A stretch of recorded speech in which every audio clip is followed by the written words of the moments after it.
ఇదే కదా కథానందలహరి, ఇది కమ్మని కథల లాహిరి, కమ్మని కథల లాహిరి,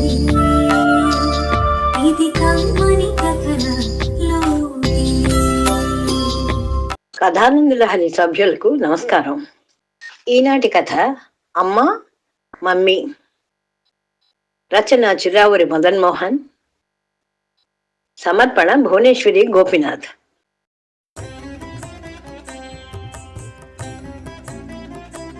ఇది ఒక అమ్మ మమ్మీల కథ. ఈ కథలో అమ్మ పేరు శాంతమ్మ, మమ్మీ పేరు పార్వతి. ఇద్దరు మంచి స్నేహితురాళ్ళు. ఇద్దరికి ఓ అబ్బాయి ఓ అమ్మాయి. ఇద్దరికి భర్త లేరు. వీరిద్దరి జీవితాల్లో జరిగిన కొన్ని సంఘటనలు, వీరి పిల్లల్ని పెంచిన తీరు, ఈ పిల్లలు పెరిగి పెద్దవారైన వైనం, ఆపై సంఘటనలు, ఇదే కథ. కథలోకి పెడదామా? గుడ్ మార్నింగ్ మమ్మీ అంటూ పిల్లలిద్దరూ పార్వతమ్మకు పోలీస్ సెల్యూట్ లాంటిది ఓ సెల్యూట్ కొట్టారు. గుడ్ మార్నింగ్, త్వరగా కాఫీలు తాగి స్నానానికి తవలండి అని ఆఫీసర్ లాగా ఆర్డర్ వేసి వంట పనులు చూడటానికి తన వంటింటి సామ్రాజ్యానికి వెళ్ళింది పార్వతి. అక్కడ శాంతమ్మ ఇంట్లో గుడ్ మార్నింగ్ గుడ్ మార్నింగ్, తెల్లారింది, లేవండర్రా నా బంగారు కొండల్లారా, బడికి టైం అవుతోంది, బయలుదేరాలి, లేవండి అంటూ పిల్లల్ని లేపింది శాంతమ్మ. అప్పుడే లేవుతావేంటమ్మా, ఇంకాసేపు హాయిగా మమ్మల్ని నిద్రపోని అంటూ అట్నుంచి ఇటు దొర్లారు పిల్లలు. నా బంగారు కొండల్లారా లేవండి లేవండి అని బొజ్జగించి లేపింది శాంతమ్మ. వంటింట్లో బయటికి వస్తున్న పార్వతి, కొబ్బరిలో నా కారుతున్నదే, కాస్త జాగ్రత్తగా రాసుకో. పొద్దున్నే పొదుపు పాఠాలు మొదలు పెట్టింది. పార్వతి పొదుపు మనిషి. భర్త బడిపంతుల సంపాదనతో ఎంతో పొదుపు చేసి గుట్టుగా సంసారాన్ని నడుపుకొస్తున్నది. భర్త పోయిన తర్వాత ఇప్పుడు ఆ ఉద్యోగం ఆమె చేస్తున్నది. రేపు అనే అభద్రతా మత్తులో పొదుపు అనే మాటలను ఆసరా చేసుకుని ఆ పొదుపు సిద్ధాంతాలను నమ్మి పాటిస్తూ వాటినే తన పిల్లలకు తన చుట్టూ ఉన్న వాళ్ళకి బోధిస్తూ వాళ్ళని బాధిస్తూ కాలం గడుపుకొస్తున్నది. అమ్మాయి పేరు విజయలక్ష్మి, అబ్బాయి పేరు గంగాధరం. కానీ కాలక్రమేణా పార్వతి పొదుపు మీది ప్రేమ వల్ల వారి పేర్లను విజ్జి గంగా అని మార్చేసింది. పెద్దబ్బాయికి బడిలో పాస్ అయిన వాళ్ళ పాత పుస్తకాలు కొని వాటినే మరుసటి సంవత్సరం కూతురికి కూడా ఉపయోగపడేటట్లు గట్టి అట్టలు వేసి జాగ్రత్త పడేది పార్వతి.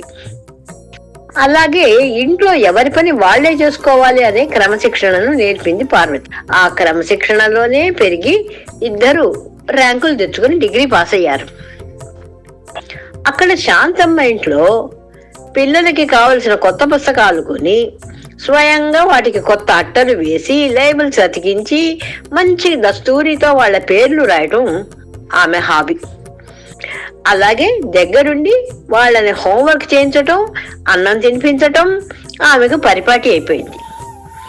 పిల్లలకు యూనిఫామ్లు, పండక్కి బట్టలు కొనటం దగ్గర నుంచి వాటిని టైలర్కి ఇచ్చి కుట్టించి రోజు వాటిని ఉతికి ఇస్త్రీ చేసి పిల్లల్ని నీట్గా బడికి పంపటం ఆమె పని. రోజు వాళ్ళ పెద్దమ్మాయికి 2 రూపాయలు, చిన్నబ్బాయికి 1 రూపాయి ఇచ్చి ఒక కిడ్నీ బ్యాంకు హుండీ ఇచ్చి వారితో చిన్నప్పటి నుంచి ఆదా చేసే అలవాటును నేర్పించి ప్రస్తుతం ఆ పిల్లల దగ్గర ఉన్న పెన్నులు, పెన్సిల్ బాక్సులు, జామెట్రీ బాక్సు అన్నీ ఆమె వాళ్ళకిచ్చిన గిఫ్ట్లే. ఆ విధంగా ఆ పిల్లలు పెరిగి స్కూల్ ర్యాంకులు తెచ్చుకున్నారు. శాంత, పార్వతి ఒకరినొకరు కలుసుకున్నప్పుడు దుబారా ఖర్చులు చేసి పిల్లలకి చనువిచ్చి చెడుపుతున్నదని శాంతని డిసిప్లిన్, క్రమశిక్షణ, పొదుపు అని పాడు చేస్తున్నావని పార్వతిని మందలించుకుంటారు. శాంతమ్మ ఓ మెటర్నిటీ హాస్పిటల్లో ఆయాగా పనిచేస్తున్నది. ప్రతిరోజు ఒక డెలివరీకి ఆమె డ్యూటీలో ఉండే తీరుతుంది. ఎప్పుడు పడితే అప్పుడు ఆసుపత్రికి వచ్చే విజిటర్లని వారించటం, కాన్పు నొప్పులతో బాధపడుతున్న బాలింతల్ని ఓదార్చటం ఆమె దినచర్యలు.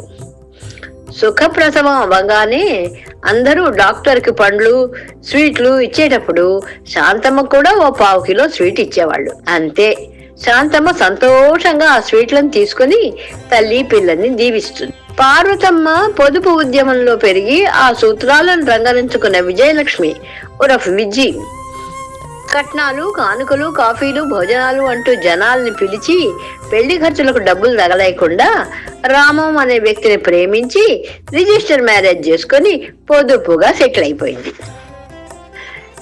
ఈ రోజు హాస్పిటల్లో ఆ ఊరి ఎమ్మెల్యే గారి కోడలు, కూతురు ఇద్దరిని చేర్పారు. ఇద్దరు పండంటి మగబిడ్డల్ని కన్నారు. ఇద్దరికి ప్రసవం డ్యూటీ శాంతమ్మదే. సాయంత్రం స్వీట్ ప్యాకెట్లతో ఎమ్మెల్యే గారు వచ్చారు. శాంతమ్మను, ఆమె డ్యూటీ కాన్షియస్ ను ఎంతో పొగిడారు. స్వహస్తాలతో 2 స్వీట్ ప్యాకెట్లు ఇచ్చాడు. శాంతమ్మ మౌనంగా తీసుకుంది.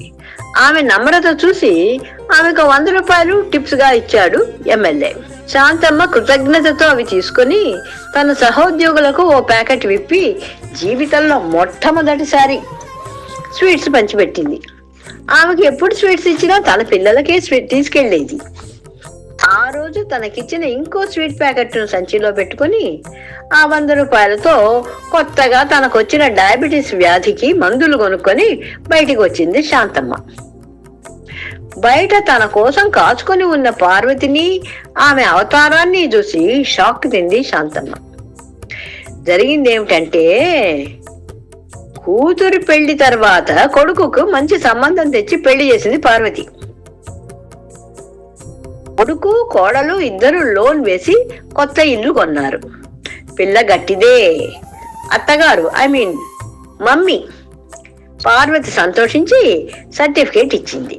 గృహప్రవేశం అవగానే ఓ పోర్షన్ అద్దెకిచ్చి ఇంకో పోర్షన్ లో పొదుపుగా తాము మాత్రం ఉండి మమ్మీ పార్వతిని అదే ఊళ్ళో ఉన్న ఓ ఓల్డేజ్ హోమ్ కు పంపింది లెక్కలు చదివిన కోడలు బీకాం.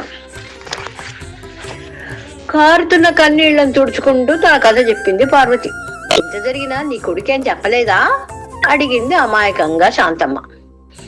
నా పొదుపులో పుట్టి నా పొదుపులో పెరిగిన నా కొడుకు ఈ విషయంలో ఏమీ మాట్లాడకుండా పొదుపుగా మౌనం వహించాడు. ఇక నా శేష మౌన జీవితం ఈ ఓల్డేజ్ హోమ్ లోనే అని మళ్ళీ కళ్ళు తుడుచుకుంది. నీ పిల్లలిద్దరి క్యాంపస్ ఇంటర్వ్యూలో మంచి ఉద్యోగాలు వచ్చాయటగా విన్నాను. రాగూడని వయసులో నీకు రాగూడని వ్యాధి వచ్చింది. అసలే గారాబంగా పెంచావు ఇద్దరిని. దుబారా మనుషులు, నీ జాగ్రత్తలు నువ్వు ఉండు అని స్నేహితురాలకి హితోపదేశం చేసింది పార్వతి. ఇంటికొచ్చిన తల్లిని చూసి విషయం తెలుసుకొని పిల్లలు, అమ్మా నువ్వేమి దిగులు పడకు, నీ సర్వశక్తులు ధారపోసి మమ్మల్ని కన్నప్పటి నుంచి పెంచి పెద్ద చేసి ఇంతవరకు తెచ్చావు. నిన్ను పువ్వుల్లో పెట్టుకుని చూసుకునే బాధ్యత మాది. ఆ ఉద్యోగాన్ని వదిలేసి మన ఇంట్లోనే ఉండమ్మా, నీ ఆరోగ్యాన్ని చూసుకోవే అన్నారు. ఓల్డేజ్ హోమ్ లో పార్వతిని చూసి ఏదేదో ఊహించుకున్న శాంతమ్మ మనసులో భారం తగ్గి కళ్ళల్లో ఆనంద బాష్పాలు రాలి గొంతులో మాట రాక ప్రేమతో పెద్దగా ఏడ్చింది. ఆమె జీవితం అమ్మగా ధన్యమైంది. అమ్మ మమ్మీ కథానిక, రచయిత చిర్రావూర్ మదన్ మోహన్, సమర్పణ భువనేశ్వరి గోపీనాథ్.